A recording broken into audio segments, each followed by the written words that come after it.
Earlier this week, the United Nations warned that roughly 1 million of the world's species are on the verge of extinction, more than at any other time in human history. As William Brangham reports, one of those threatened species is one of the most iconic animals on Earth, the tiger. That's right, Judy. It's estimated there are fewer than 4,000 tigers remaining in the wild today, down from roughly 100,000 in the early 1900s.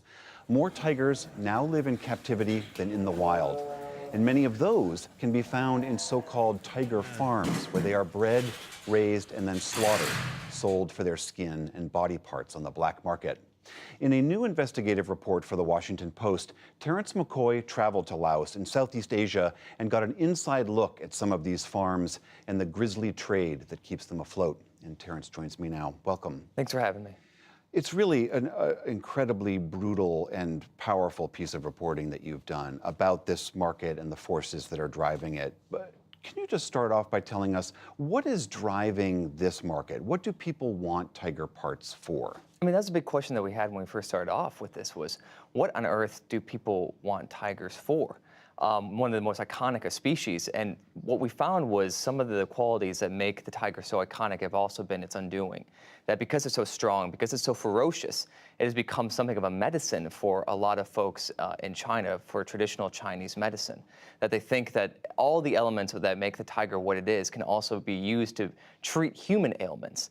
And the other factor of this is because it's become something of a status symbol, that if you are wealthy enough, you can actually wear tiger on you. It's a luxury item. So this has created a circumstance where people want it for both medicine and also just to show off their wealth.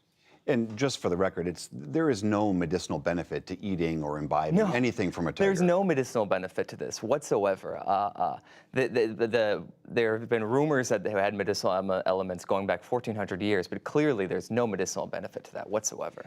Your report is also a profile of this man, Carl Aman, who you basically travel with all through Southeast Asia.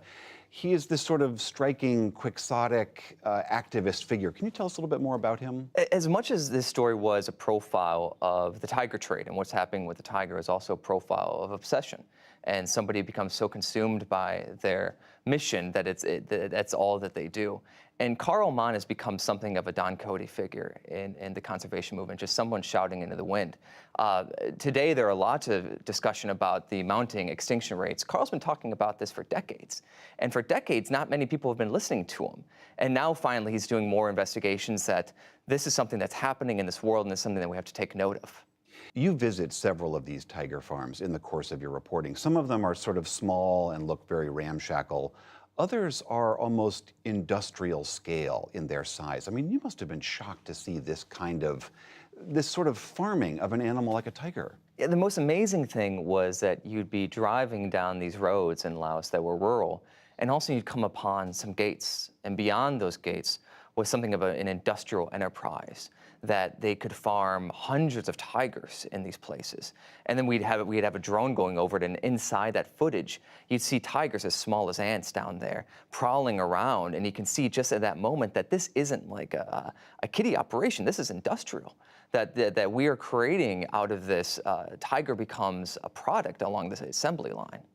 The thing that also really comes through in your reporting is the difficulty of trying to stamp out this trade. Because all the nations that you visit and all the big Southeast Asian and Asian nations say, we want to put a stop to this trade, but it persists, as your reporting shows. Why is it so hard to stamp out? I mean, there's a difference between passing a law and actually enforcing it. And what's happening in a lot of countries where wildlife trafficking is especially rampant is there are the same places that also have endemic poverty, have endemic struggles. And a lot of these countries have neither the legal framework nor sometimes even the political will to be able to take on very powerful entrenched wildlife interests in the country that want to traffic these animals. And also you have people who are just struggling to survive. And sometimes it's easy for you and I to say they shouldn't be doing this, but ultimately for them, it's a decision between poaching an animal or trafficking an animal or not being able possibly to feed their family. And sometimes, unfortunately, what we have are people making those decisions to work in this enterprise.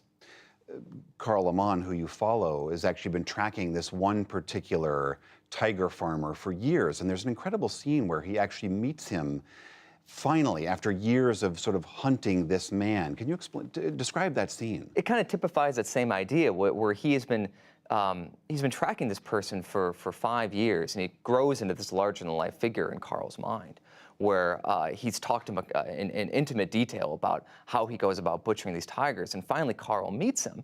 And what he finds is not some sort of gangster, some sort of taciturn, menacing person, but decked in jewelry. What he finds is somebody who's in dusty, dirty pants and flip-flops. It's just smoking a cigarette and drinking a beer.